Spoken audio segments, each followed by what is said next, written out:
I stood behind the kitchen door, my hands still covered in flour, my heart hammering like I'd been caught stealing.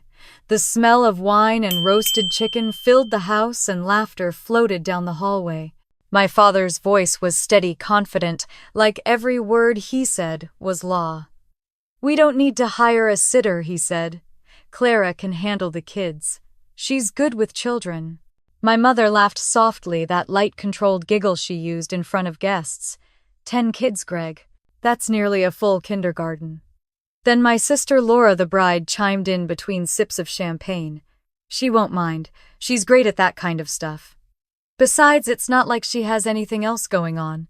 The sound of their glasses clinking hit harder than any insult. I stood there frozen, listening to them discuss me like I was a household appliance. 10 kids. I was planning the wedding, designing the flowers, arranging every seat card, and now, apparently, I was the babysitter too. I didn't move. I didn't make a sound. That night, while their laughter still echoed down the hall, I stopped planning my sister's wedding and started planning my disappearance. 6 months earlier, I had thought saying yes was the right thing to do. When Laura got engaged to Mason Hale, the family could barely contain their excitement. He was handsome, polished, and rich. My father nearly toasted to the merger before they'd even set a date. I was sitting at the end of the dining table next to a stack of unopened bills when my mother said it. "Clara, sweetheart, you're so good with these things. You'll help with the wedding, won't you? It'll be your gift. My gift." She said it like I was being offered the chance to serve. Laura clapped her hands together. "That would be amazing, Clara. You're the creative one." I smiled because that's what I do. I smiled and said yes because I thought maybe just this once doing everything right would make them see me. I spent the next months buried in spreadsheets and swatches. I designed the invitations, picked out the color scheme, negotiated the venue in Napa Valley for half its asking price. I was an event designer by trade, but this wasn't work. It was emotional currency. Every check I wrote from my savings, every late night comparing chair fabrics, I told myself it was love. Maybe they'd finally look at me the way they looked at her. Maybe being useful was enough. But every time I brought up a decision, my mother would nod absently. "Whatever Laura wants, darling." My father would murmur, "Keep it under budget." And Laura, she'd text me hearts and smiley faces like a boss placating an assistant. Our house in Portland felt smaller every day. I lived in the converted basement, half storage, half escape. After my breakup last year, I'd moved back home to get on my feet, as my father called it. The truth was, I'd stayed because it was easier to be invisible there. I was 31, living under their roof, working quietly while Laura shined. She was the golden child, the future wife, the reason my mother's voice brightened at country club lunches. I was the quiet one who made things run. "You're the reliable daughter," my father liked to say. Reliable was just another word for disposable. In the evenings after I finished work, I'd sit in the small basement window's light and watch the rain slide down the glass. Portland rain had a rhythm. It taught you patience, endurance. I had both. When Laura sent photos of her new engagement ring to the family group chat, I replied first with a heart emoji. When Mom announced the wedding would be an elegant vineyard affair, I was the one who said, "I'll handle it." I even took a leave from my main client so I could dedicate myself full-time to the Benson Hale Union. I told myself it was professional pride. It wasn't. It was the same old hunger for approval. The night I overheard them, I was frosting cupcakes for the tasting menu, humming softly to distract myself. The door was slightly open, just enough for the laughter to spill through. I wasn't eavesdropping. I was just there. And then I heard my name. I heard them dividing up tasks like a team, assigning chores, and when it came to me, I wasn't a sister or even a planner, I was labor. I froze. My hands trembled, a smear of frosting sliding off the spoon and onto the counter. "She's good at that kind of stuff," Laura said again, and something inside me cracked. I wanted to walk in to scream, to say I wasn't their staff. But I didn't. I just stood there staring at the pale swirl of frosting melting under the kitchen light. Later that night, everyone went to bed happy. I could hear Laura on the phone in the guest room laughing with her fiancé about the spa day they'd booked before the ceremony. I sat in the dark living room staring at the glowing binder on the coffee table, my masterpiece. Benson Hill Wedding printed in gold across the cover. Inside were 6 months of my life vendor lists, budgets, receipts, color-coded schedules. Every note ended with my name, planner Clara Benson. Paid by Clara Benson. It looked so perfect. It looked like proof that I mattered. But that night, under the soft hum of the refrigerator, I saw it for what it was, a cage I'd built myself. I thought about all the times I'd been the fixer. When Laura got caught skipping class, I covered for her. When she forgot our mother's birthday, I baked the cake. When she lost her job, I edited her resume. Every time I stepped in, every time I disappeared a little more, I thought being dependable made me valuable. But dependable had made me invisible. My mother once told me, "You're my rock, Clara." Rocks don't get thanked. Rocks just sit there while everyone stands on them. I went upstairs quietly past the framed photos of Laura graduation, internships, vacations. My own face appeared in a few of them, always slightly out of focus, a background presence. In my room, I closed the door and sat on the edge of the bed. The binder lay open on my desk, its tabs shining like little teeth. 10 kids, I whispered to myself. 10 screaming, laughing, crying reminders that I wasn't invited to celebrate, only to serve. My chest ached, but my mind was suddenly sharp. It wasn't anger, it was clarity. They had never once asked what I wanted. They had only ever asked what I could fix. I reached for the timeline chart and tore it straight down the middle. The paper made a sound like something snapping free. I didn't cry. I just sat there watching the pieces curl at the edges. I opened my laptop and stared at the screensaver, a photo of the vineyard and Napa rows of vines glowing under the sunday. It was beautiful, but it wasn't mine. Nothing about this wedding was. I shut the laptop. Outside, the rain began to fall harder, tapping against the window in steady, rhythmic insistence. I lay back on the bed, staring at the ceiling. My heart wasn't pounding anymore. It was steady, deliberate. Somewhere between exhaustion and freedom. The voices downstairs faded. The house went still. For the first time in my life, I didn't feel the urge to fix anything. I let the silence spread. I whispered into the dark, "You wanted me to make it perfect. You wanted me to manage everything." My voice was calm, almost steady. Well, what happens when I stop? I turned off the light. I didn't make a plan that night, not exactly. But I knew the first step. Tomorrow I wouldn't go to the flower meeting. I wouldn't confirm the caterer. I wouldn't update the timeline. I would let the silence do the work for me. I fell asleep to the sound of the rain, and for once it didn't sound like background noise.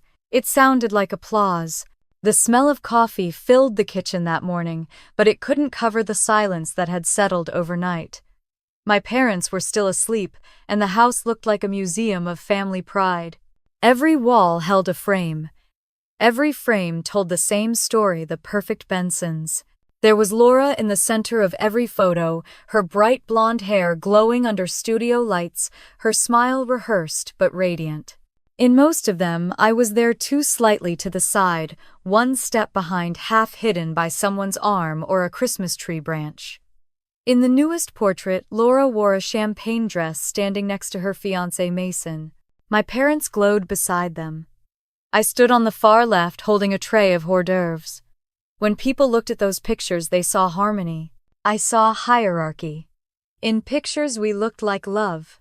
In real life, we looked like a company with Laura as the star product and me as quality control. I remembered the last photo we took together. Laura had thrown a tantrum because her dress wrinkled in the car. Mom rushed to smooth it out.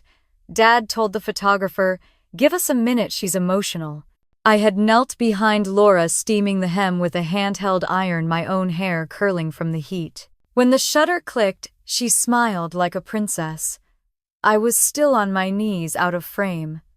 That was the moment I learned that family photos weren't memories. They were marketing. I tried to shake the thought off as I poured my coffee, but it lingered like a bitter aftertaste. It wasn't just last night's conversation that hurt, it was how natural it sounded. The words hadn't come from cruelty, they'd come from habit. My parents had been speaking that language all my life. When we were little, Laura was called our sunshine and I was our problem solver. Mom bought her tutus and pink ballet shoes. I got a plastic tool set and a book called How Things Work. Laura lights up a room, Mom would say. Clara keeps the lights on. When Laura spilled paint on the carpet, Mom scolded me for not stopping her. When Laura forgot her homework, Dad said, Clara, help your sister focus. I wasn't the older sister. I was the built-in safety net. That pattern never ended. Laura grew up expecting the world to cushion her falls. I grew up believing it was my job to catch her. By the time she turned 20, she was the artist, the creative one, the one with potential. By the time I turned 20, I was the one who made her deadlines, edited her essays, and stayed up to proofread her college portfolio. She graduated with honors. I graduated with insomnia. I used to tell myself it was love. That helping her succeed was helping the family succeed. That's what Dad always said, we Bensons rise together. He never mentioned that some of us had to kneel for that to happen. Now Laura was getting married and somehow my parents had made her wedding my responsibility too. I thought about the dinner last month when they announced the venue. We were sitting around the long dining table, candles flickering. Dad lifted his wine glass. To Laura, he said proudly, she's marrying into the Hale family, finally, someone who matches our standards. Everyone clapped. Then he turned to me. And to Clara, who'll make sure it all runs smoothly. We can always count on her. Mom nodded, smiling. You're so organized, dear. We'd be lost without you. The room laughed. I laughed too, because what else was I supposed to do? But the words stung in a way compliments shouldn't. They didn't say I was part of the celebration. They said I was part of the service. After dinner, when the guests left, I stayed behind to clean up. Laura came into the kitchen, wine glass in hand. You're amazing, you know, she said. I could never do all this. She meant it as praise, but it sounded like a sentence. I smiled and kept washing dishes. Don't worry, I said. You won't have to. My days blurred after that. I juggled my job at a small event studio in Portland while managing her wedding full-time. When my coworkers asked if I was getting paid, I laughed it off. It's family. Family meant free labor, emotional or otherwise. I told myself it was fine, that I was building something bigger, a connection, maybe even gratitude. But every time Mom called, it was another task. Remember to confirm the menu, darling. Oh, and Mason's family wants vegan options. Can you design the seating chart? You're good at those. Check the dress fittings. You know how Laura forgets. I was drowning in lists that didn't belong to me. Sometimes I caught myself wondering, what would happen if I stopped? Would they panic? Would they even notice? Or would someone else just step in, call it a favor, and keep the machine running? I wanted to believe they'd miss me, but deep down I knew they'd only miss my function. 2 weeks before the wedding, we drove down to Napa Valley to visit the vineyard. It was beautiful, rows of vines stretching into Gold Hills lanterns, swaying from oak trees, air heavy with the scent of summer grapes. Laura twirled between the vines, her laughter echoing like wind chimes. Mom followed her with a phone, snapping photos for social media. Dad stood with the manager discussing pricing. I stayed behind with my clipboard, checking schedules, confirming delivery routes. When the vineyard owner asked, "You must be the planner," I opened my mouth, but Laura answered first. "She's my sister," she said, smiling brightly. "She's amazing at organizing." I smiled back, but something hollow echoed inside me. Even when I worked, I wasn't seen as working. I was just helping. That night, after we checked into our hotel, Dad asked me to cover the deposit for the rentals. "The Hale family will reimburse us later," he said, waving his credit card like it was allergic to swiping. I nodded and paid $1,500. He didn't thank me. He just said, "Good girl," as if I were 12 again, as if obedience was still love. Later, lying in the hotel bed, I stared at the ceiling fan spinning in slow, hypnotic circles. From the other room, I heard laughter, Laura, Mom, and Dad drinking wine with Mason's parents. I imagined them clinking glasses, toasting to perfection. And me, I was the background hum that made their comfort possible. The sound no one notices until it stops. When we got back to Portland, I buried myself in work. My laptop glowed late into the night, spreadsheets lined up like tiny promises I kept making to people who'd already forgotten them. Sometimes I'd look at the date circled in red on my calendar, wedding day. It used to fill me with purpose. Now it felt like a deadline in every sense. The night before I left for Napa again, I sat in my room packing. My hands hesitated over the white binder labeled Benson Hale Wedding. It was thick, immaculate, color-coded. 6 months of my life lived in that binder. It should have made me proud. Instead, it made me feel small. I thought of Mom saying, "You're so steady, Clara. You're our rock. Rocks don't get thanked. Rocks just sit still while everyone stands on them." As I zipped up my suitcase, I caught my reflection in the mirror. My eyes looked tired, older than 31. The kind of tired that doesn't come from work, but from invisibility. I wondered what it would take to be seen not as the fixer, the steady one, the helper, but as a person with limits, with worth. Maybe nothing. Maybe everything. When I finally lay down, the city outside was quiet. The rain had started again, tapping gently against the window. I used to find that sound comforting. That night it just felt like counting, soft, endless counting.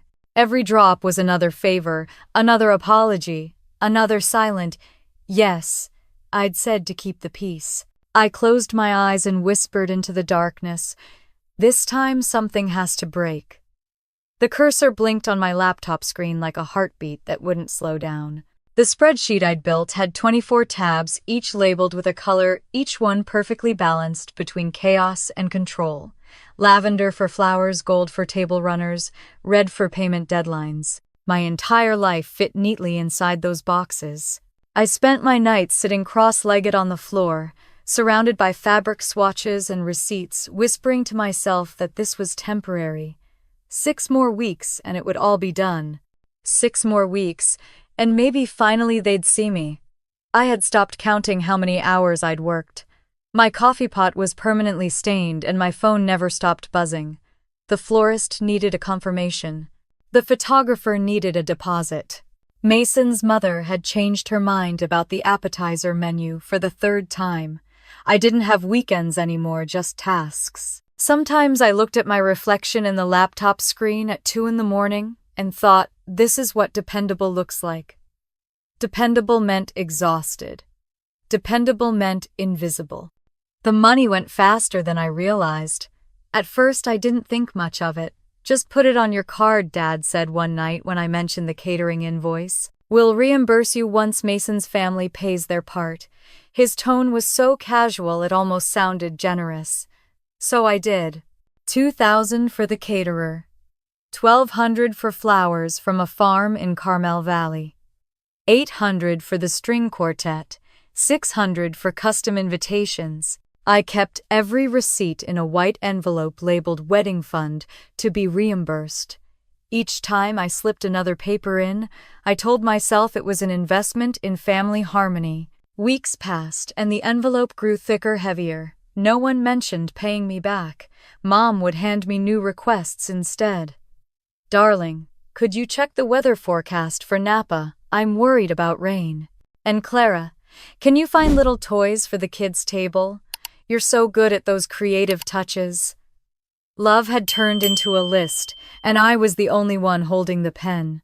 The night I realized how deep I'd gone, we were at dinner at my parents' house. They'd invited 2 friends from the country club, the sort who smelled like perfume and expensive discontent.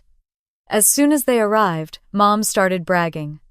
"Oh, the wedding will be stunning," she said, smiling proudly. "Clara is handling every single detail. We haven't had to lift a finger." One of the women gasped. "You're so lucky to have her." My father lifted his glass.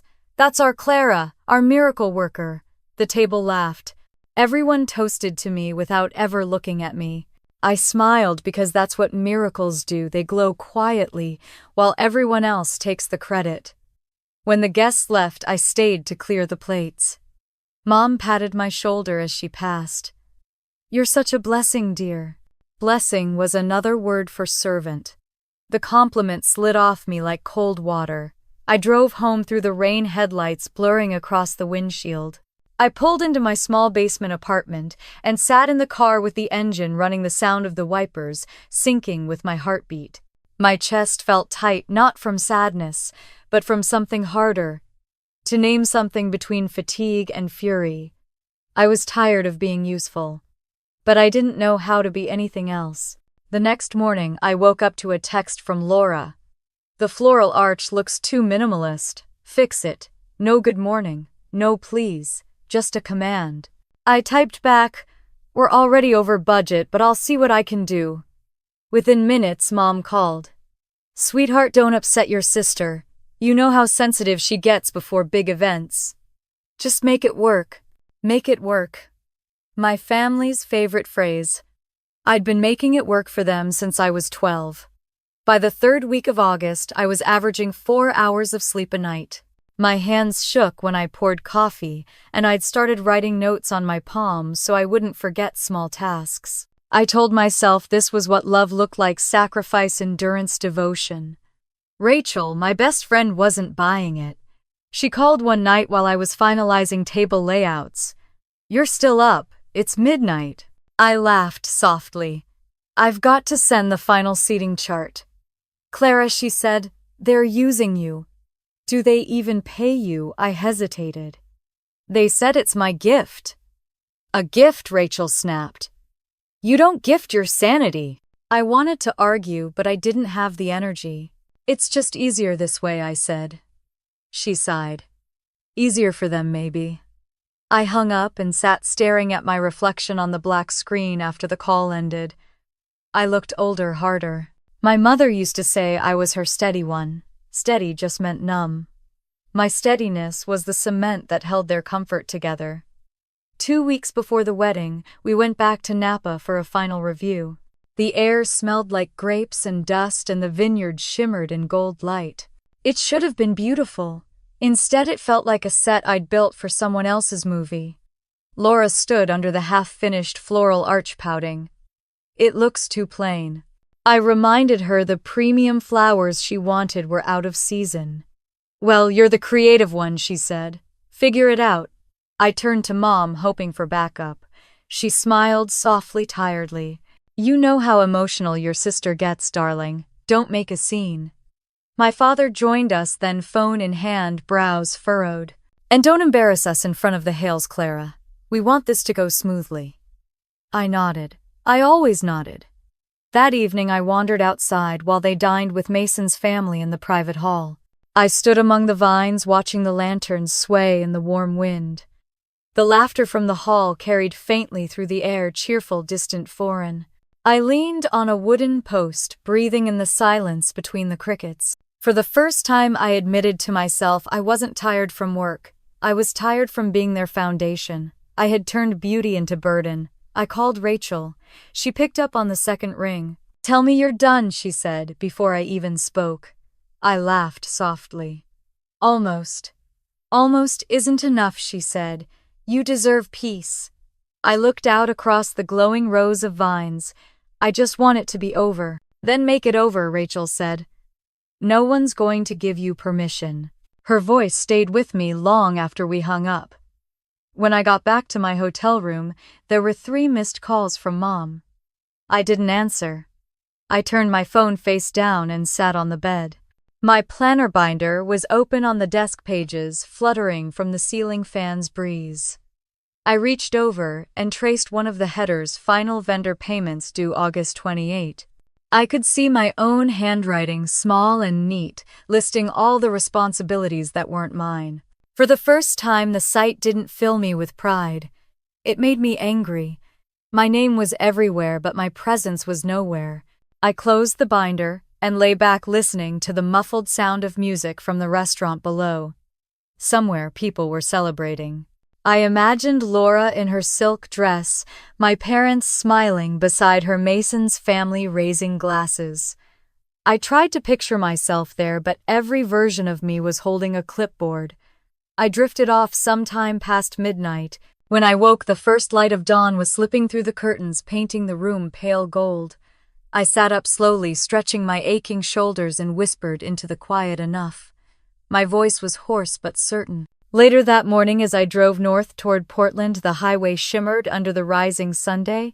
I glanced at the calendar reminder, flashing on my phone, confirm Kids Corner.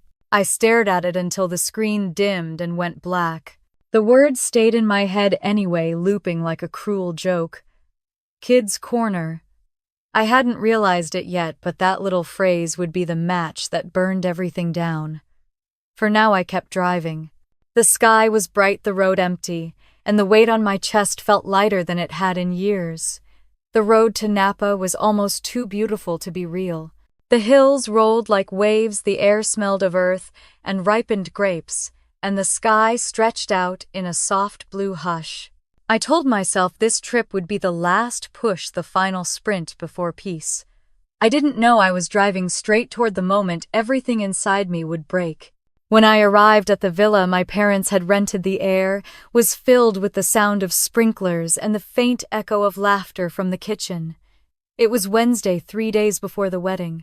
I had been up since 5 in the morning, meeting vendors, walking the venue, checking delivery schedules. My shirt was dusty, my hands sticky from tape and flower stems. I looked like what I was, the woman behind the curtain. The fixer. The quiet engine that made everyone else look flawless. I parked in the gravel driveway and sat there for a moment, my forehead resting on the steering wheel. My phone buzzed with a text from Laura. Make sure the cocktail napkins are ivory, not pearl. Another from Mom. We need to add Mason's cousin's kids to the guest list. You're a lifesaver. I turned the phone face down. I was too tired to reply. The villa looked peaceful from the outside. Soft yellow light spilled through the kitchen windows. When I opened the front door, the smell of wine and roasted chicken greeted me like a cruel kind of welcome. I kicked off my muddy shoes, ready to shower and disappear into my room. Then I heard their voices. They were laughing. The sound came from the kitchen, warm, relaxed, familiar. I paused in the hallway, hidden in the dim light. I didn't mean to listen. I just needed a moment to breathe. Dad's voice carried first. It's perfect, he said, pleased. We don't need to hire a sitter. Clara can handle the kids. She's great with children. Mom's laugh followed. 10 kids, Greg. That's a lot. Then, Laura, bright and airy, as if she were commenting on the weather. She won't mind. It's not like she's bringing anyone. Their laughter filled the room, soft and certain. My body went still. 10 kids. My brain repeated the number like it couldn't compute. 10 children. I took a step back, the wood floor creaking under my heel. My hand gripped the edge of the wall to steady myself. They hadn't seen me. I stood there in the shadows, listening to my family assign me a job I didn't agree to. Mom poured another glass of wine, her tone light. She really is so dependable. We're lucky. Lucky, Dad chuckled. She always does what's needed. That'll save us $1,000 at least. She always does. 4 words. My whole life summed up in one sentence. I felt the air leave my lungs. I didn't cry. I didn't storm in to confront them. I just stood there, frozen, my body heavy and cold, while their voices drifted in and out of my ears. They were planning their perfect day, their perfect illusion, and I was part of the furniture, something useful but replaceable. She can set up a table in the back for the kids, Laura said, clinking her glass against Mom's. It'll be cute. She's good at those things. She won't mind, Dad repeated. They didn't even bother lowering their voices. I could hear the hum of the refrigerator, the faint clatter of cutlery, and their laughter bleeding through the doorway.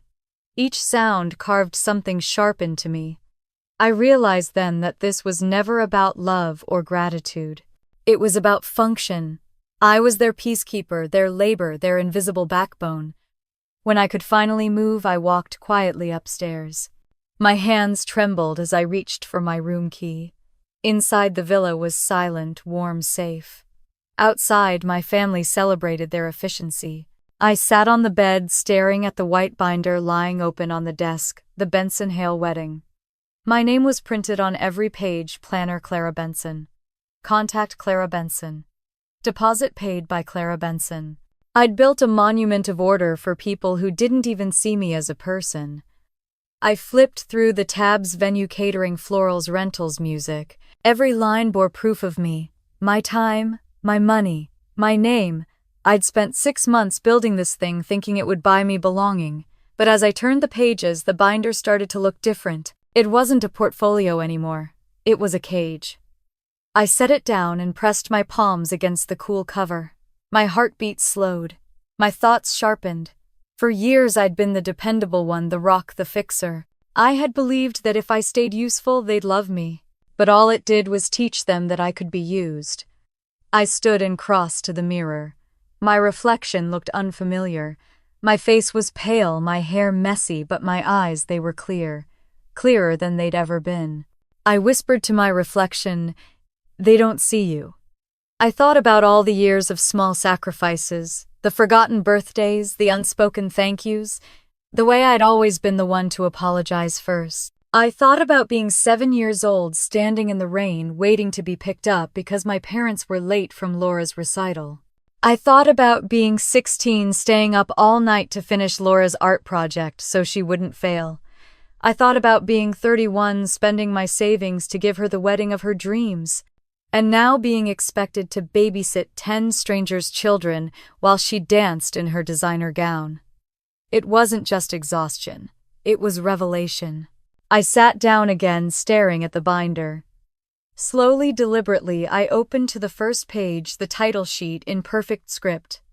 I picked up a pen and wrote one word in red ink across it: resigned. Then I signed my name underneath. The act was small, but it felt like breathing after years underwater. I left the binder open on the desk and walked to the window. The moonlight spread across the vineyard outside, silvering the rows of vines. The air smelled like dust and rosemary. Somewhere downstairs, I heard the faint echo of their laughter. It wasn't anger, I whispered to the dark. It was clarity. I didn't need to scream or break anything. The silence itself was louder than anything I could have said. I turned off my phone, placed it face down on the nightstand, and sat there for a long time watching the moon drift behind the clouds.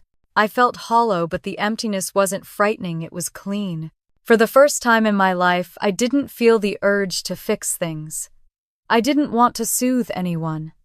I didn't want to explain myself. I wanted distance, space, oxygen. They wanted me to keep their world together. I decided to let it fall apart. Before I went to bed, I closed the curtains, turned off the lamp, and whispered the truth that had been forming all night. "You used me," I said softly. "You built your happiness on my silence. But I'm done being quiet." The next morning I would wake up lighter. I would pack my things, walk out of that villa, and begin erasing myself from their plans. But that night, sitting alone in that golden house full of laughter, I let the fixer inside me die. And as she died, something new was born. Something stronger. Something cold and certain. They always said I was the one who kept things together. Let's see what happens when I stop. The morning after the laughter, the villa felt empty in a way that echoed. The air was still, the sunlight too clean.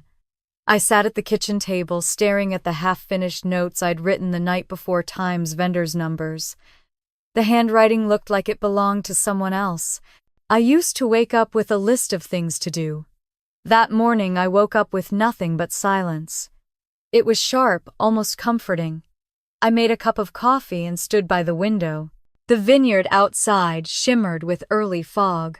Birds moved lazily between the rows of vines, and for the first time in years I didn't feel the need to rush. My hands were still, the kind of stillness that comes when there's nothing left to lose. I didn't cry. I didn't think I could anymore. At 8, my phone buzzed. "Mom, sweetheart, remember to call the baker about the gluten-free cake." "You're amazing, thank you." I stared at the message until the screen went dark. The word amazing looked hollow now, an echo of praise used to disguise demand. I placed the phone face down on the counter and grabbed my keys. I needed air that wasn't shared with their voices. The drive into town was quiet. The roads wound through the valley, sunlight flickering through the trees.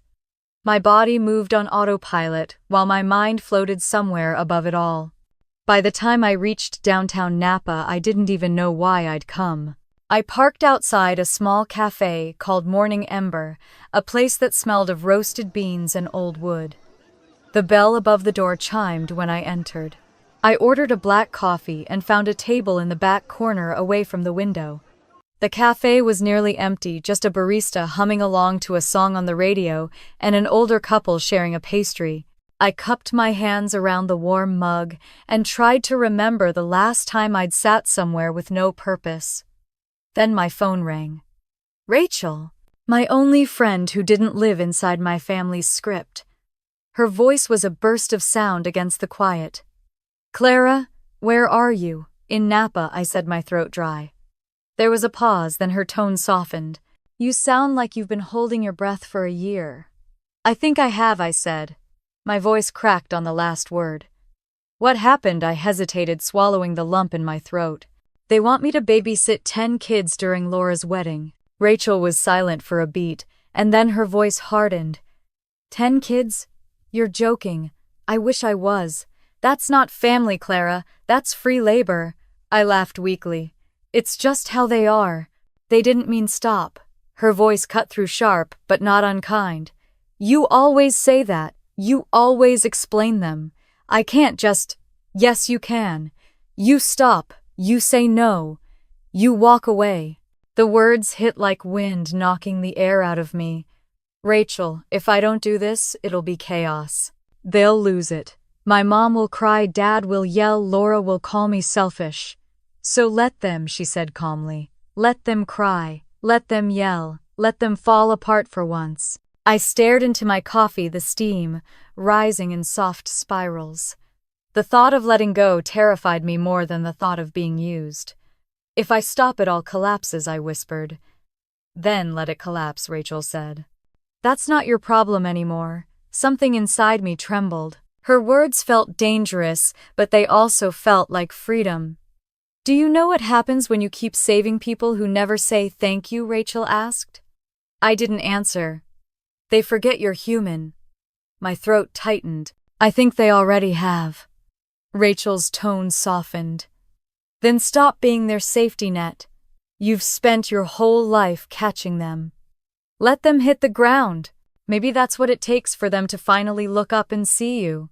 We sat in silence for a moment, the kind of silence that feels like something's shifting inside you. I don't know where to start, I admitted. Start by not doing anything, she said. You don't have to fix this. You don't have to fix them. Just stop. It sounded impossible, and yet a strange peace crept in behind the fear. Promise me you won't go back there today, she added. I promise, I said. And for once, I meant it. 2 hours later, the door of the cafe swung open, and there she was, Rachel, hair, wind-blown eyes bright with concern. She didn't even look around. She walked straight to me like she'd been following a signal I didn't know I was sending. She dropped her bag, sat down, and studied my face. Okay, she said, tell me everything. I told her. Every detail. The 6 months of planning, the late nights, the deposits, the exhaustion.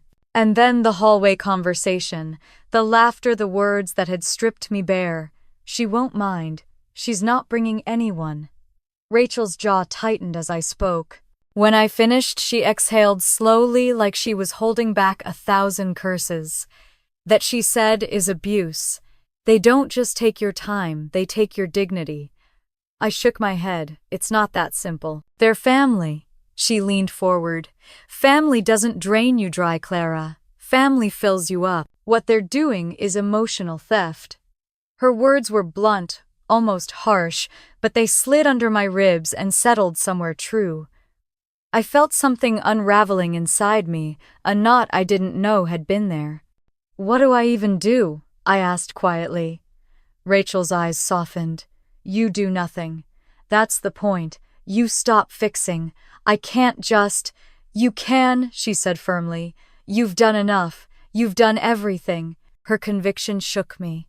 I'd never heard anyone say it like that before. We sat there for another hour, our coffees long gone cold. She talked about her own mother, about boundaries she had to draw to survive. The more she spoke, the more I realized that maybe the world didn't fall apart when women stopped apologizing, it just got quieter. When we finally stood, she pulled me into a hug. "You deserve better than this," she whispered. "I don't know if I believe that yet," I said. "Then I'll believe it until you do." She walked me back to my car, the sun dipping low behind the rooftops. The air smelled like rain on asphalt. "Are you going to be okay?" she asked, hand on the car door. "Yes," I said. My voice was steady. "Good. Call me tonight. I want to know you're safe." I nodded. "I will." She smiled, that fierce, protective smile of hers. "Now go be brave." When I pulled up to the villa, the driveway was empty. A note waited on the kitchen counter, written in my mother's looping script, "At the spa with Laura. Be a dear and pick up the welcome bags." Beneath it was another list: tasks, errands, expectations. I crumpled the paper in my fist. The sound was louder than I expected, like thunder in the still air. Upstairs, I sat on the edge of my bed, Rachel's words echoing in my head, "Let them fall apart." For the first time in my life, I didn't feel guilt. I felt clarity. I opened my laptop, the glow washing over my face, and searched for hotels in Honolulu. The first one that appeared was the Pacific Haven Resort, ocean view balcony, breakfast included. My cursor hovered over the book now button. My pulse was calm, my breath steady. When I clicked, it felt like signing my own freedom papers. That night, I packed my suitcase, clothes, laptop, passport. I paused by the white wedding binder on my desk, flipped it open, and tore out the page with my credit card number.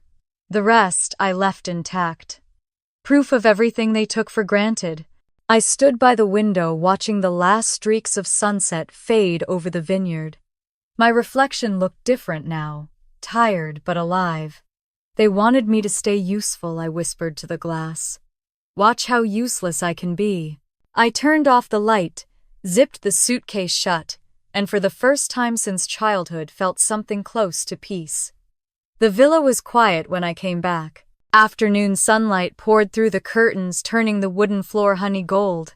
The air smelled faintly of lavender from the candle Mom had left burning that morning. On the kitchen counter lay a folded note written in her neat looping handwriting. "Spa day with Laura. Be a dear and confirm the welcome bags." Beneath it, another list waited, written in her sharper, efficient script: "Call caterer. Confirm limousine. Buy snacks for the kids." I stood there for a long moment looking at those words. Then I picked up the note, crumpled it in my hand, and threw it into the trash. The sound it made was small, but it filled the entire room. They went to a spa. I went to war. I walked into the dining room where my laptop still sat open from the night before. The screen glowed softly in the dim light. A single folder sat on the desktop: Benson Hale Wedding Master file. I stared at it, feeling nothing. No fear, no sadness, no hesitation. Just the quiet certainty that this was the end. I sat down, brushed the dust from the keyboard, and opened the vendor list. The names stared back at me. People I'd coordinated with for months. People who knew my voice by heart. I took a breath and whispered, "This isn't hate. It's balance." The first call was to the caterer. "Hi, this is Clara Benson, calling about the Hale wedding this Saturday." The man on the other end sounded cheerful. "Hi, Clara. I was just about to reach out. Everything's on schedule. We just need your final confirmation on guest count." "Actually," I said evenly, "I'm calling to cancel." Silence stretched. "Cancel? I'm sorry, I'm no longer managing the event," I said. "Future communication should go directly to Gregory Benson. His email is g.benson@" "But the food's already ordered. The wedding is in 3 days. I understand." My tone was calm, professional. "Please send the final invoice to my father." There was a pause, the sound of paper rustling. "Miss Benson, that's a substantial charge. We can't refund the deposit." "I'm aware," I said. "Thank you for your time." Before he could respond, I ended the call. My heart was steady. My hands didn't shake. The next was the florist.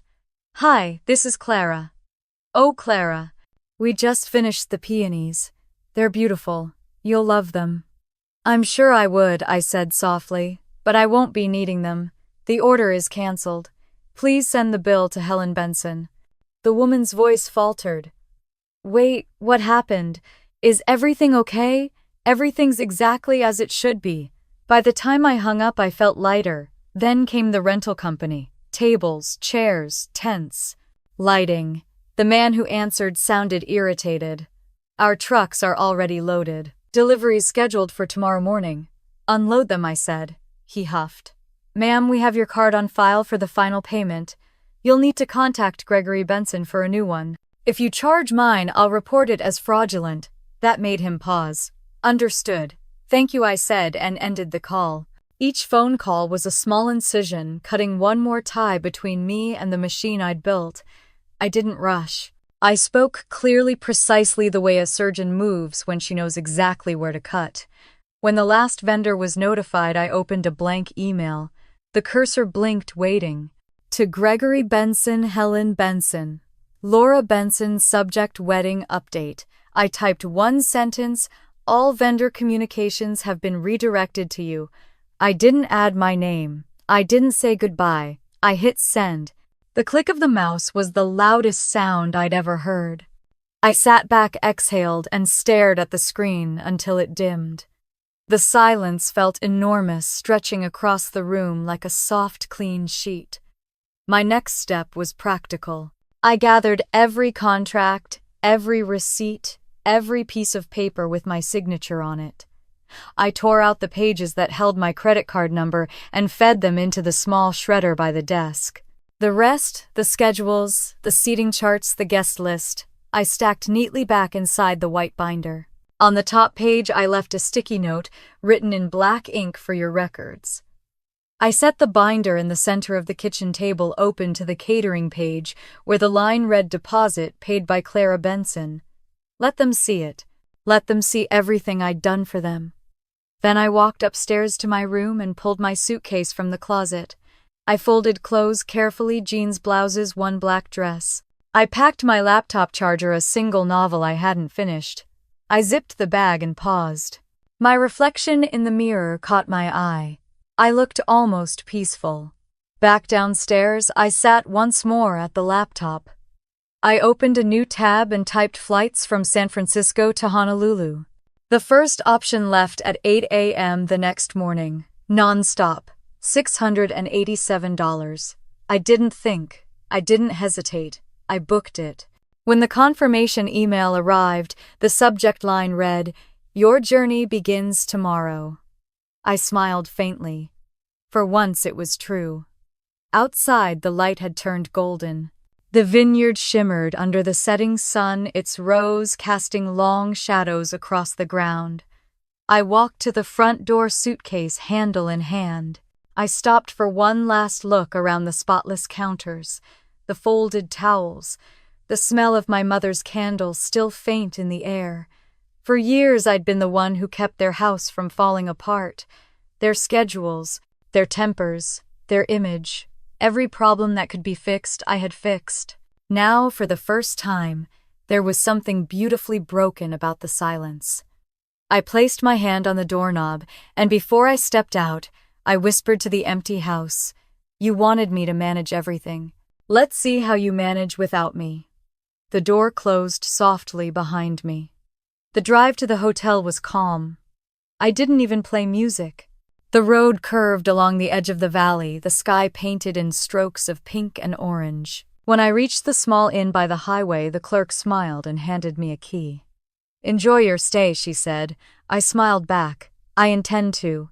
In my room, I sat by the window and watched the last light fade. My phone was still buzzing, calls from Mom, from Laura, from numbers I didn't recognize. I turned it off and slid it into a drawer. Tomorrow they'd wake up to find the binder, the emails, the silence. Tomorrow they'd finally realize what I'd done. But tonight I slept. Deep, dreamless, peaceful sleep. The kind that doesn't come from rest, but from release. When dawn crept in through the curtains, I was already awake. The world outside was pale blue, still and quiet. I showered, dressed, and tied my hair back. Then I picked up my suitcase, stepped outside, and took a long breath of morning air. The cool breeze carried the scent of grapes and dust. I looked toward the horizon where the sun was rising and whispered, "For the first time, I'm not fixing anything." I walked to my car, the gravel crunching beneath my shoes, and as I drove toward the airport, I didn't look back. Behind me was the wreck I'd left waiting to happen. Ahead of me was peace finally mine. Morning light broke over the valley in ribbons of gold brushing against the rearview mirror as I drove toward the airport. The road was nearly empty, and the only sound was the hum of tires against asphalt. My hands rested easily on the steering wheel, and for once they weren't clenched. The world outside looked softer, freer, like it had been waiting for me to finally notice it. Fog clung to the hills, curling like smoke around the vineyards. I rolled down the window, letting the crisp air rush in. The scent of earth and grape leaves filled the car. For the first time in months, I wasn't thinking about lists or schedules. There was no timeline, no phone buzzing, no one waiting for me to fix something, just the sound of my own breathing and the open road ahead. When I reached the Oakland airport, I parked the rental car in the return lot. My suitcase felt light in my hand as I walked through the sliding doors. The noise of travelers filled the air wheels, rolling voices echoing the sharp beep of boarding announcements. People were rushing, but I wasn't one of them. I had nowhere to be except away. At the check-in counter, the attendant smiled politely. "Destination Hawaii," I said, my voice steady, almost serene. She nodded, typing quickly. "Vacation," I thought about it for a moment, then smiled faintly. "Something like that." When I handed over my ID, my fingers brushed the edge of the ticket. San Francisco to Honolulu. I stared at the printed date, August 26th. My sister's wedding day was August 29th. 3 days, just enough time for my absence to set the world on fire. After security, I stopped by a cafe and bought a bottle of water. The barista called me ma'am and wished me a nice flight. No one asked me for favors. No one expected me to fix a crisis. I was just another traveler in line, invisible in the best possible way. As I waited at the gate, I glanced at my phone. 17 missed calls. 12 messages. My mother, my father, Laura. I didn't open a single one. I turned the phone off completely and slid it into my bag. Silence would speak louder than any words ever could. When the plane began boarding, I stepped into the line. The air smelled faintly of jet fuel and coffee. I found my seat by the window, put my bag in the overhead bin, and sank into the cushion. Outside, the morning light shimmered off the wings. For a long moment, I just stared. When the engines roared to life, the vibration traveled through my chest. The plane lifted, pressing me back into the seat, and the ground began to fall away. The vineyards, the roads, the villa, all of it shrinking into a patchwork of green and gold until it disappeared entirely. I closed my eyes. Some people run away, I thought. Others simply leave. The flight attendants moved down the aisle offering drinks. I asked for orange juice. The woman next to me, a silver-haired lady in a floral dress, smiled as I set the cup on my tray. "Vacation or business?" she asked, her voice kind. I hesitated. "Neither, maybe both," she chuckled. "That sounds mysterious." I looked out the window at the blanket of clouds below us. "I guess I'm starting over." Her eyes softened. "Then may your flight be the start of peace." Her words lingered in the quiet. I wanted to thank her, but instead I just smiled and sipped my drink. As the plane leveled, I opened my journal for the first time in months. The pages smelled faintly of dust and ink.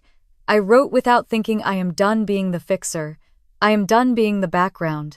I am done being the story other people tell." The words came easily, like I'd been rehearsing them all my life. After a while, I set the pen down and stared out at the endless blue sky. There was something freeing about not knowing what came next. The old Clara would have needed a plan, a purpose, a list. The new one only needed stillness. Hours later, the pilot announced our descent. The ocean appeared beneath us, deep turquoise streaked with light. The islands rose up like emeralds set in blue glass. When the wheels touched down, I exhaled slow and steady. I'd made it. not just to a new place but to a new version of myself. The air outside the airport was warm and heavy with salt. Palm trees swayed lazily in the wind. I climbed into a taxi and gave the driver the name of my hotel. Pacific Haven Resort, I said. He smiled in the mirror. Good choice. Honeymoon, I almost laughed. No, something better. The drive took 30 minutes. The city blurred by bright murals, open markets, the glitter of sunlight on glass buildings. Then we reached the coast, and the world opened up. The ocean stretched forever, the sky melting into the horizon. The hotel was beautiful stone and glass, the kind of place designed for people who wanted to disappear into comfort. Inside, cool air carried the faint scent of coconut and orchids. The woman at the front desk greeted me with a smile. "Welcome to the Haven, Miss Benson. We have your suite-ready balcony view, just as requested." "Thank you," I said, meaning it. The elevator doors opened to the 5th floor. When I stepped into my room, sunlight flooded the space. The bed was crisp and white, the windows tall and open. I walked to the balcony and pushed the doors wide. The sound of the ocean filled the room immediately, a soft, endless rhythm. I took off my shoes and stepped outside. The breeze touched my face, warm and steady. Below, the waves curled and broke in slow, graceful lines. I could see surfers far out near the reef, tiny black dots moving against the blue. It didn't feel like escape. It felt like recovery. I sat on the balcony chair and pulled my phone from my bag. I hesitated, then turned it on. The screen lit up like a warning, 42 missed calls, dozens of texts. I scrolled through the first few. "Mom, Clara, where are you? We're worried." "Dad, you need to call me now. The florist says you canceled everything. Fix this. Laura." "This isn't funny. The rehearsal is tomorrow." "What are you doing?" I placed the phone face down on the table and poured myself a glass of water. I didn't owe them an answer. Their panic was proof enough that I'd been holding their world together all along. For a while, I just listened to the ocean. Then, without even realizing I'd decided to, I smiled. The kind of smile that comes from deep inside, slow and quiet. As the sun began to set, the sky turned gold, then pink, then violet. I leaned against the balcony railing and whispered, "Let them learn." The waves crashed below like applause. That night I ordered dinner from room service, grilled fish, fresh fruit, a glass of white wine. When it arrived, I ate on the balcony with the lights dimmed and the stars overhead. The ocean glimmered under the moonlight, and the air smelled like salt and freedom. I finished my wine and set the glass down. Somewhere across the ocean, my family was beginning to unravel. The wedding they built on my silence was about to collapse. For the first time in my life, the chaos wasn't mine to manage. I stretched out on the bed, the sheets cool against my skin, and listened to the faint sound of the waves below. As I closed my eyes, one thought carried me into sleep. They had planned a perfect wedding. I had planned my escape, and I'd finally made it out.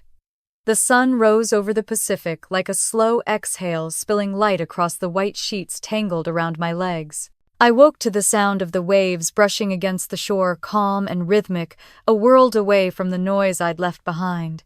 For a moment I didn't move. I just lay there listening to the ocean breathe. It was Saturday, my sister's wedding day. I reached for my phone on the nightstand. The screen stayed dark for a moment before coming alive. 47 missed calls, 22 unread texts, and 3 voicemails. The storm had arrived right on schedule. I didn't open anything yet. I wanted to enjoy at least one sip of peace before chaos tried to reclaim me. I made coffee and stepped out onto the balcony. The air smelled like salt and sunlight. Below, the beach shimmered nearly empty except for a few early joggers. The warmth on my skin felt almost holy. Somewhere in Napa, my family would be racing around in panic.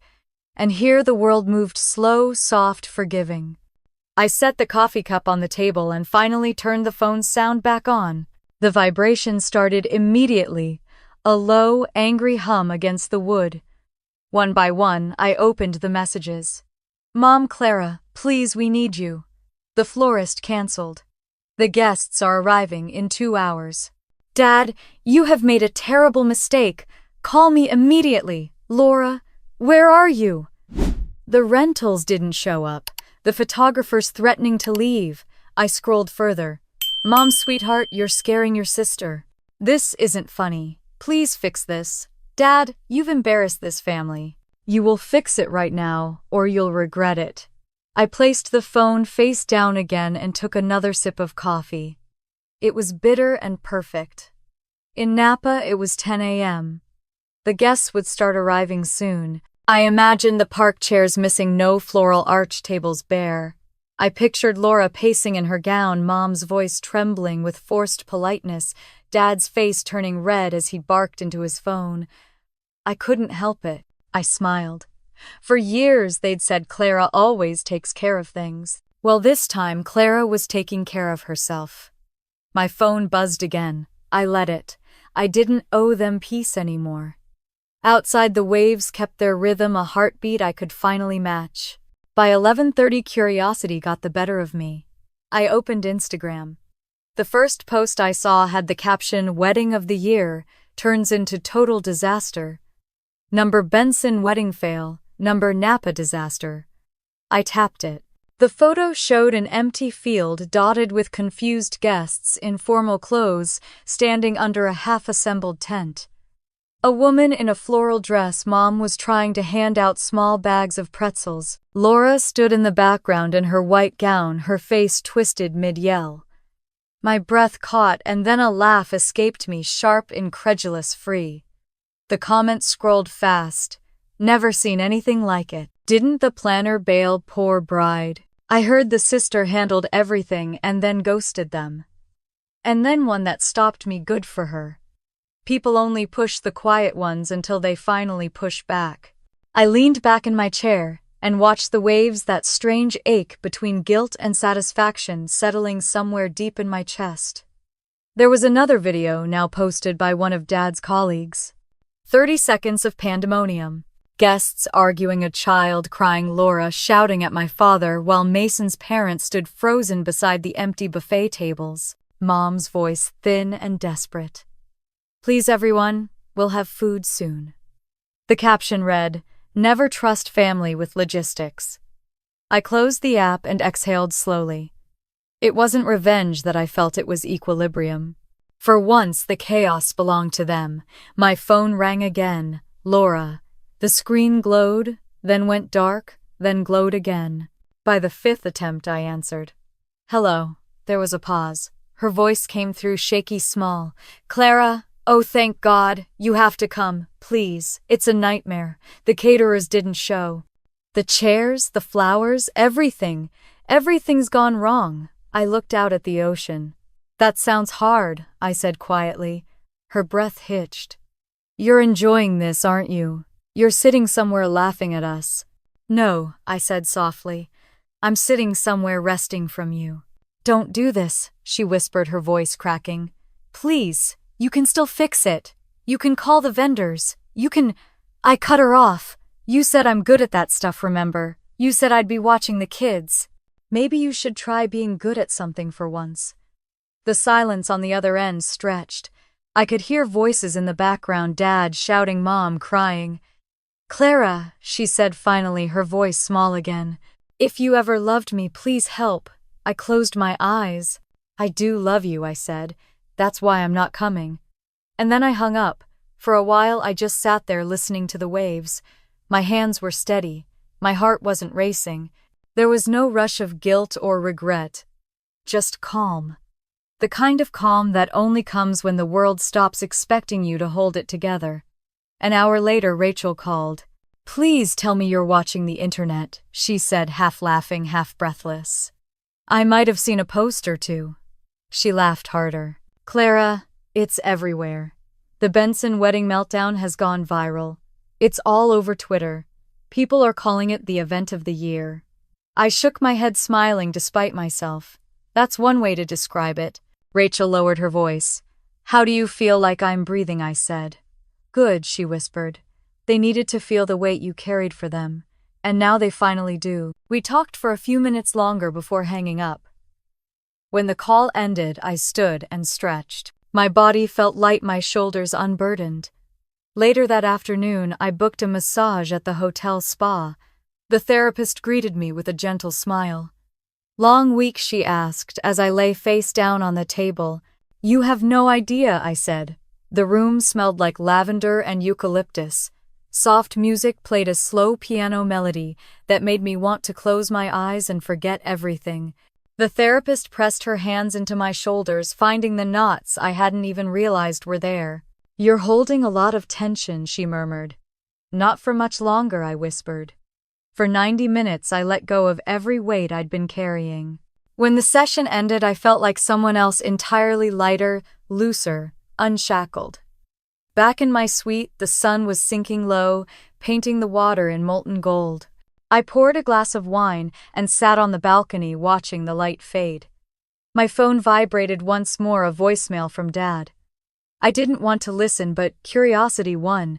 "Clara," his voice growled low and measured. "You've embarrassed us. You humiliated your sister on the most important day of her life. You made this family a laughingstock. This ends now. You come home and fix this." I deleted it before he finished. I looked at the waves and whispered, "I'm not your fixer anymore." The wine was cool and crisp on my tongue. Below me, the ocean whispered secrets only I could hear. Somewhere across the country, my family was picking through the wreckage of their perfection.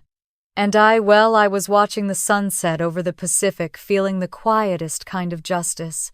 As the last light faded, I raised my glass and murmured, "To peace, to boundaries, to finally being free." The tide rolled in, slow and certain, erasing every footprint on the sand. The morning after the wedding, I woke to the faint rustle of palm leaves outside my window and the smell of salt drifting through the open balcony doors. The ocean was calm again, the tide pulling back in slow silver waves. For the first time in my life, I had slept without an alarm. My body didn't ache. My chest didn't feel heavy. The world was still. I poured a cup of coffee and stepped outside. The sunlight caught on the water, blinding in gold. My phone lay face down on the table, black screen waiting. I hadn't checked it since yesterday. I'd gone to sleep knowing chaos was unfolding somewhere in Napa, but I hadn't wanted to see it. Now I did. I turned the phone over and powered it on. It buzzed violently to life, flooding with notifications, hundreds of them. Messages, missed calls, mentions, social media alerts. I scrolled slowly, sipping my coffee, as though I were watching a movie instead of my own family disintegrate. The first thing I saw was a headline on a local news site: "Lavish Napa wedding collapses after planner disappears." Beneath it, a photo of Laura standing in her wedding gown, tears streaking her makeup, her hands clenched at her sides. My father's face was red behind her mid-yell. Mom looked stunned, clutching a glass of champagne like it could save her. The caption read, "Guests report chaos after vendors cancel last minute." Rumors suggest the planner, who is also the bride's sister, walked away days before the event. I stared at the screen, waiting for a rush of guilt that never came.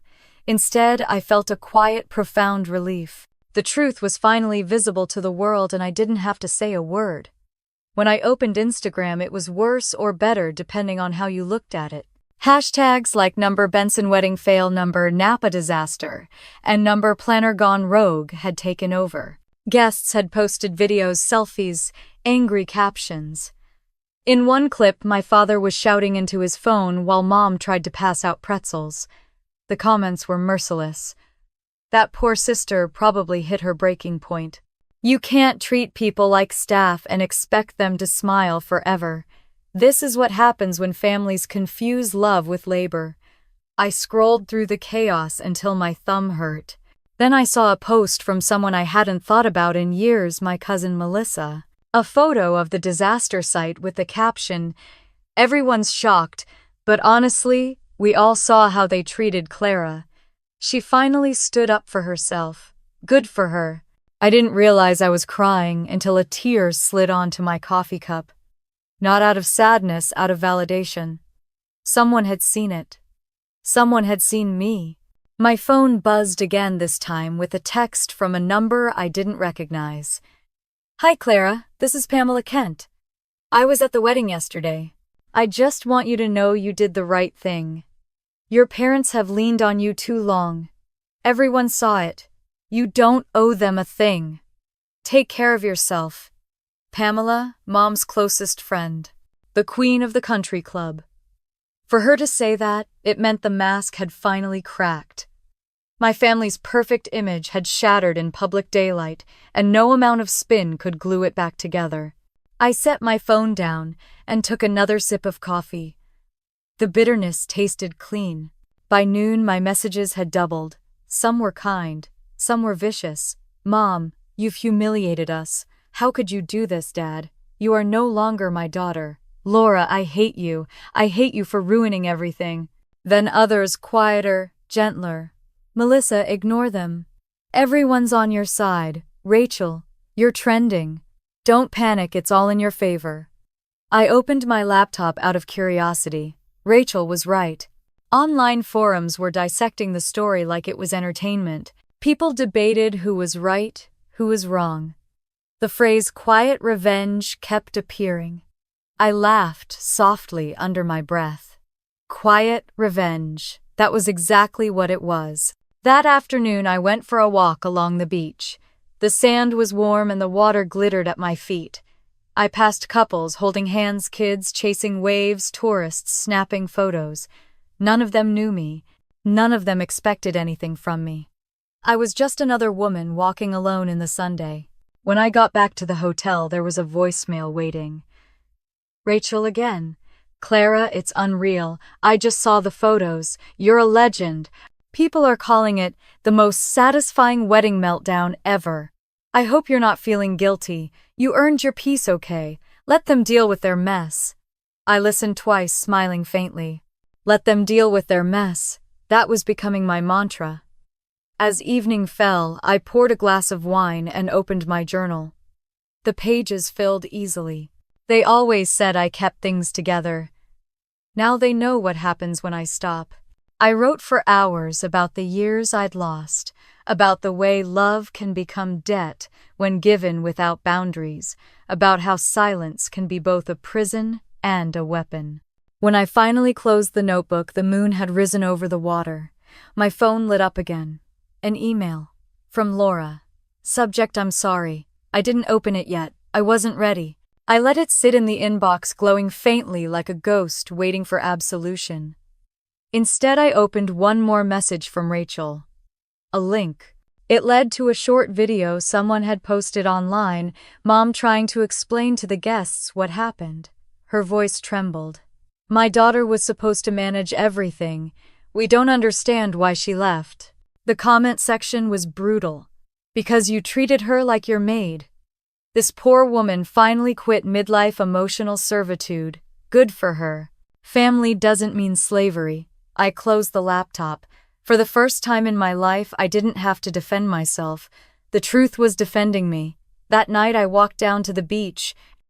The sand was cool under my feet, and the ocean shimmered in the moonlight.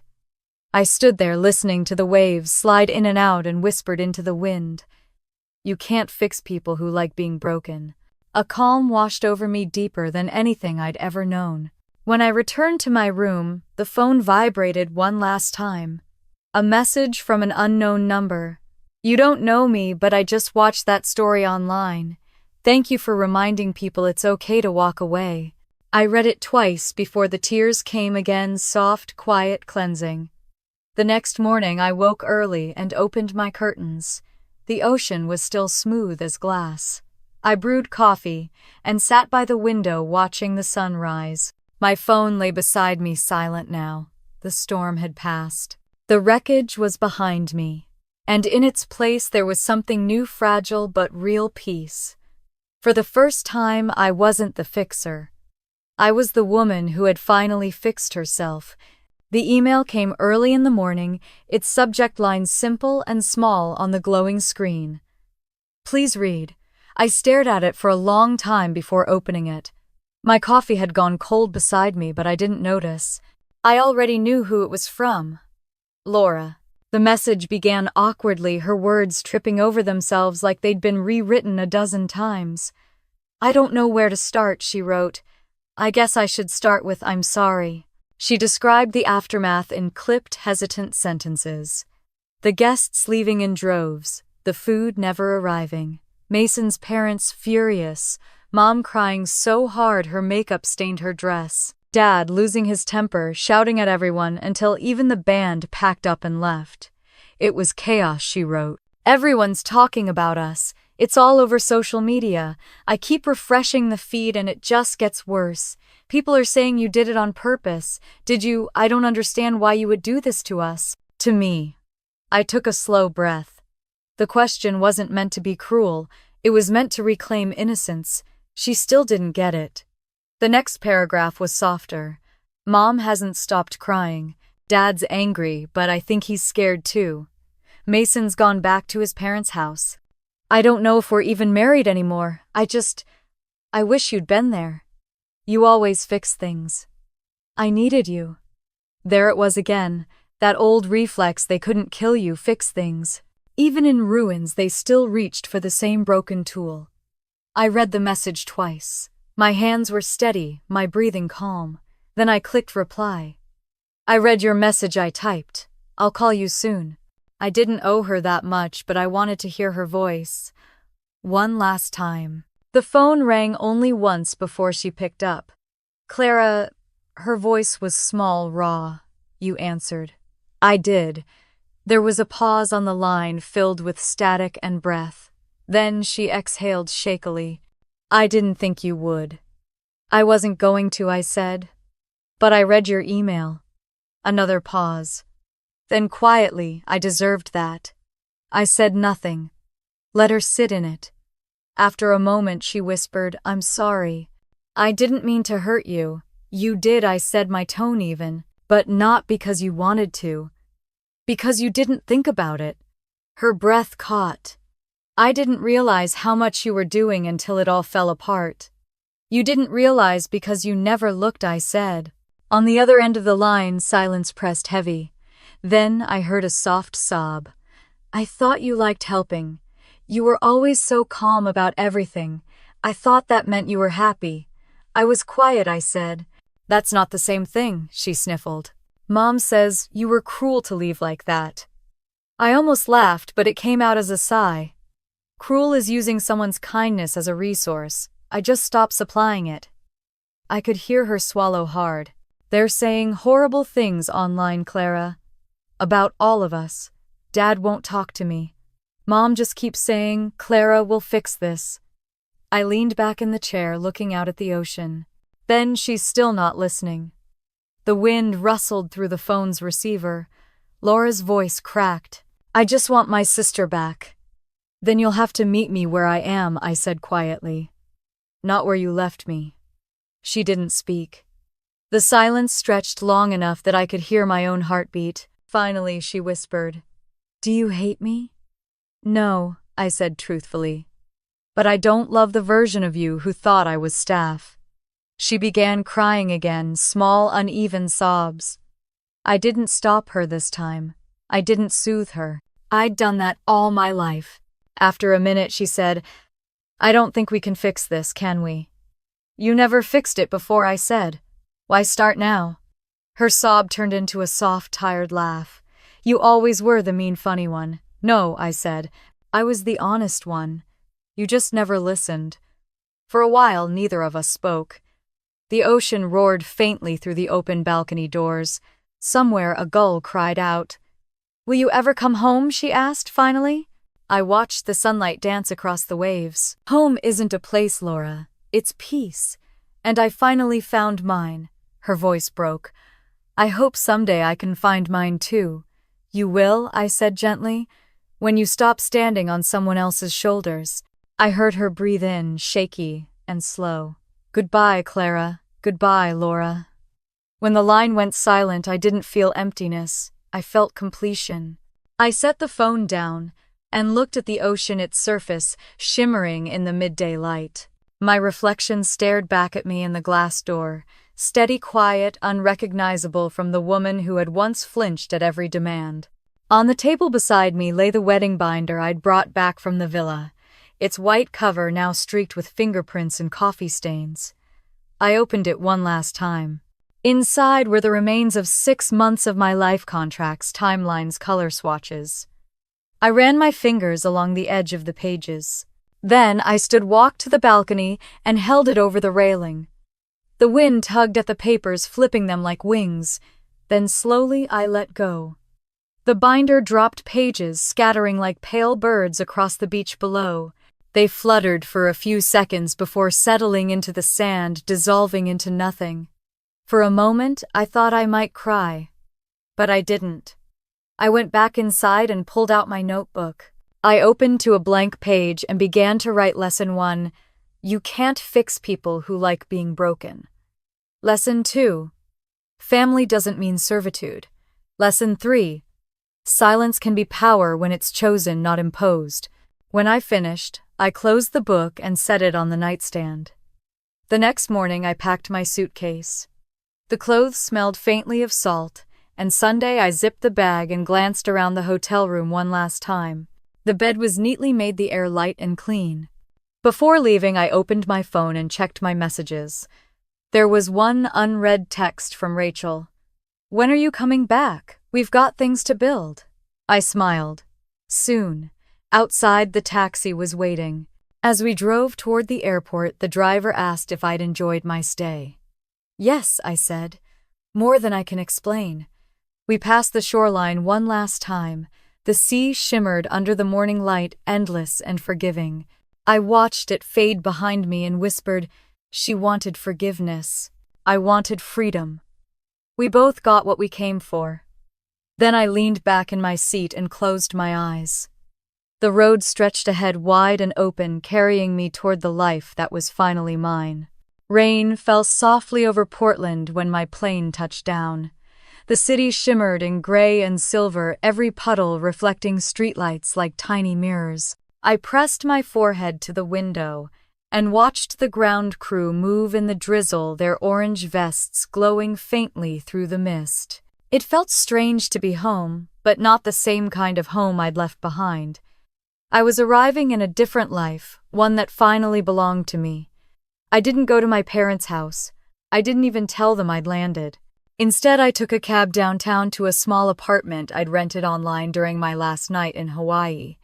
The driver didn't talk much, which suited me fine. The windshield wipers moved in a steady rhythm, matching the quiet beat of my thoughts. When we stopped in front of the building, a red brick structure tucked between a bakery and a bookstore, I felt an unexpected surge of peace. The apartment wasn't big, but it was mine. The key slid easily into the lock. Inside, the air smelled faintly of new paint and rain-soaked wood. A single window overlooked the street, and the floor creaked when I stepped inside. I closed the door behind me and exhaled slow and certain. For the first time in years, no one was waiting for me to show up and fix something. No one was watching. No one needed me but me. I unpacked slowly, placing my clothes into the small dresser, setting my laptop on the desk by the window. When I found the notebook I'd started in Hawaii, I placed it carefully beside the lamp. The page I'd last written on was still open. Silence can be power when it's chosen, not imposed. That line became my morning mantra. The next day, I brewed coffee and opened my laptop. The glow of the screen felt like a new beginning. I created a blank document and typed the words that had been sitting in my chest since before I left Benson & Co. Events. I hesitated for a second, then deleted the family name and typed again Clara Benson Events. Simple, clear, mine. Below it, I wrote a mission statement. To create events built on respect, clarity, and fairness. To make beauty without exploitation. To never mistake silence for loyalty again. As I typed, I could almost see it, the space I wanted to build, the clients who'd appreciate not just what I did, but who I was. Around noon, Rachel showed up carrying 2 coffees and a potted fern. Housewarming, she said, brushing rain from her jacket. House or apartment? I asked with a smile. Semantics, she said, handing me the fern. I figured you needed something alive in here. We sat by the window sipping coffee while the rain tapped softly against the glass. So she said, eyeing my screen, "You really did it. You're building your own company." "I'm trying," I said. "It feels like learning how to walk again." Rachel leaned back, grinning. "Then, let me be the friend who reminds you to look up and enjoy the view." Her support was quiet but steady, the kind that made space instead of filling it. I didn't realize how much I'd missed that kind of love, unconditional, unburdened, free of expectation. Days turned into weeks. My routine became simple mornings with coffee and work afternoons, spent walking through the rain-slick streets of Portland evenings, designing templates and drafting proposals. I taught myself how to write contracts, how to price fairly, how to say no without apology. Every skill I'd once used to keep my family's world running now built the foundation for my own. One morning, an email arrived from a woman named Elise Carter. "Hi Clara," it read. "I saw your name mentioned online. People said you handled that Napa wedding chaos with grace. I'm opening a boutique hotel downtown and would love to hire you to plan our launch event." I read the message 3 times, smiling wider with each pass. The irony wasn't lost on me. The disaster that had destroyed my family's reputation had built mine. I replied, setting up a meeting for the next week. When I hit send, I whispered, "Their scandal became my start." That night, Rachel and I celebrated with takeout and cheap wine. We sat on the floor laughing over cartons of noodles. "To new beginnings," she said, raising her glass. "To never planning anyone else's dreams again," I answered. We clinked glasses. The sound was small but bright, the sound of 2 women reclaiming their joy. A week later, I signed the lease for my first office space. It was on the 3rd floor of an old building with tall windows and creaky floors. The rent was low, the walls were bare, and I loved it immediately. I stood in the empty room, sunlight slanting through the glass, and turned in a slow circle. For years, I'd built spaces for other people to shine. Now I was standing in my own. When the locksmith handed me the new key, I traced the cool metal with my thumb. The word "owner" was engraved near the base. The symbolism made me laugh out loud. I placed a temporary sign on the glass door, "Clara Benson, Event Designer." It wasn't fancy yet, but it was real.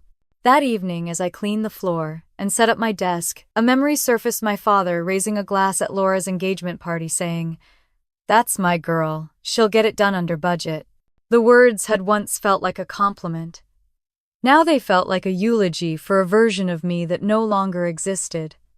I looked around my small, imperfect office and whispered, "This is my budget, my timeline, my life." A few days later, I received a letter in the mail. The handwriting was familiar, my mother's. The envelope was cream-colored, the same kind she used for thank you notes. I opened it carefully. "Dear Clara," it read. "I don't know what to say. The house feels different without you. Quieter. I wish I had understood how much you were carrying. I hope you're happy. We miss you." It wasn't an apology, not really, but it was the closest she'd ever come to one. I folded the letter neatly and placed it in the drawer of my desk. Not forgiveness, not closure, just space. By the end of the month, I'd booked 2 clients and finished my first design proposal. When I handed it over, the client smiled and said, "You really listen." I smiled back. That's my job, to make people feel seen. When she left, I sat at my desk, the city glowing below my window. Rain streaked the glass, blurring the lights into soft colors. I poured myself a small glass of wine and leaned back, listening to the hum of traffic and distant laughter. My phone buzzed. A new message from Laura. "I saw your company page. I'm proud of you."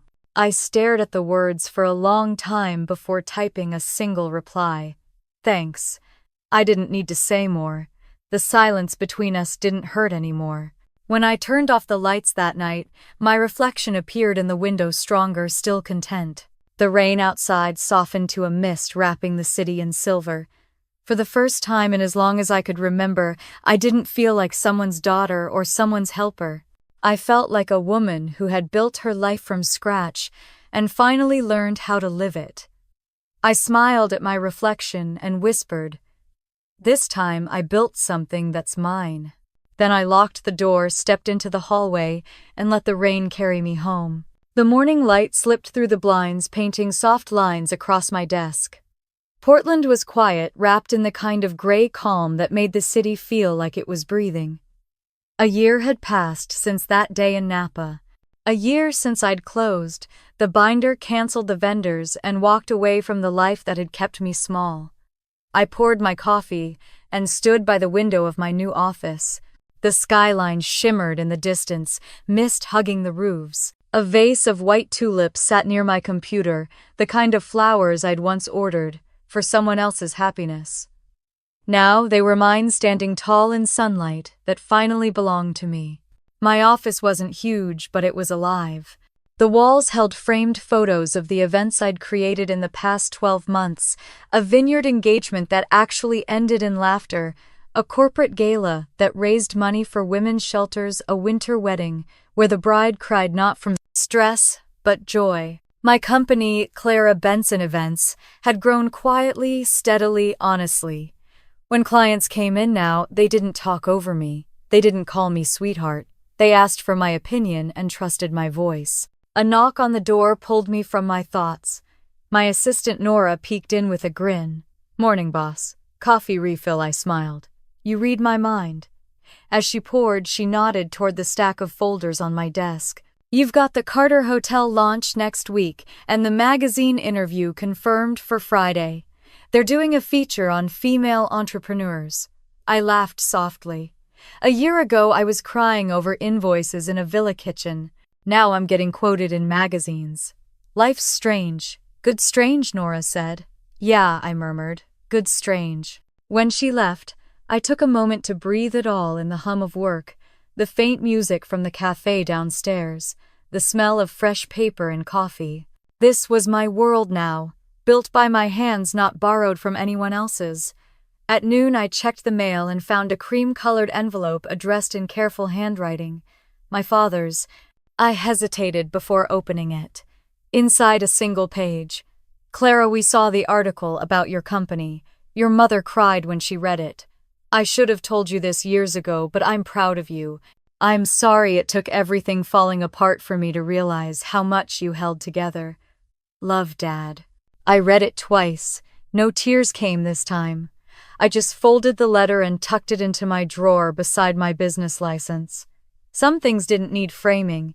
They just needed to rest. Later that day, I met Rachel for lunch at a cafe near the river. She waved when she saw me, the same bright energy as always. "You're late," she teased. "I was reading a letter from my father," I said, slipping into the seat across from her. Her eyebrows lifted. "That sounds monumental." "Not really," I said with a shrug. It was short. But it was enough. She smiled. Closure never needs to be long. We talked about her art exhibit, about work, about life. At one point she leaned back and studied me. "You look different, lighter." "I am," I said. "It's strange how peace can feel like rebellion after so many years of noise." Rachel laughed softly. "You turned survival into success, Clara. You did it." I thought about that on the walk back to my office. The street smelled like wet pavement and roasted coffee. Couples passed me holding umbrellas and hands. For once, I didn't feel the urge to rush. I moved at my own pace. That evening, a call came in from a new client.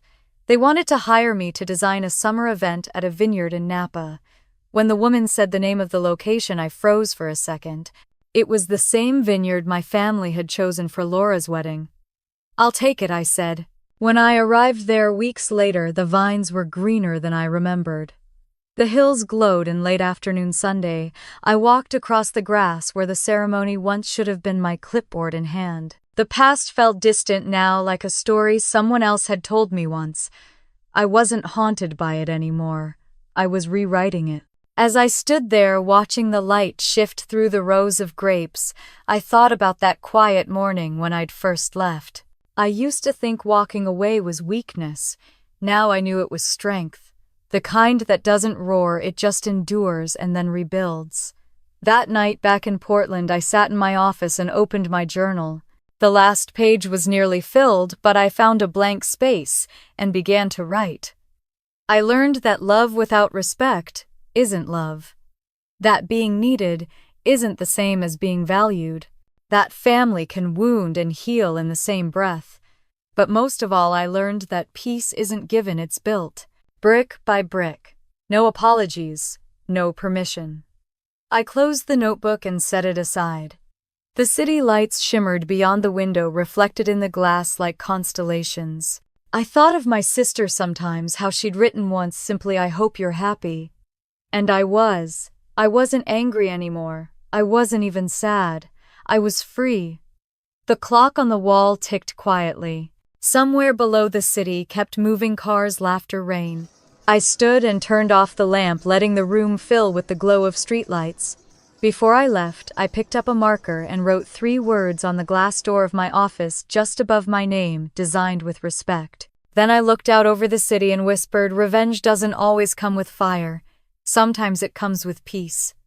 I locked the door, slipped my hands into my coat pockets, and stepped into the hallway. The air smelled like rain again. My reflection followed beside me, taller somehow. If you've ever been the one holding everything together, if you've ever been the quiet one who never got thanked, maybe you understand. Sometimes the loudest thing you can do is walk away. Tell me, have you ever drawn that line for yourself? Have you ever said enough and meant it? Because walking away isn't cruelty, it's courage. And sometimes peace really is the most beautiful kind of revenge. If this story stayed with you, if you've ever rebuilt your peace from pieces, tell me your story in the comments below. Like, share, and stay here, because there are more stories waiting, more quiet victories, more endings that sound like beginnings. After all, the calm that comes after the storm deserves to be told too.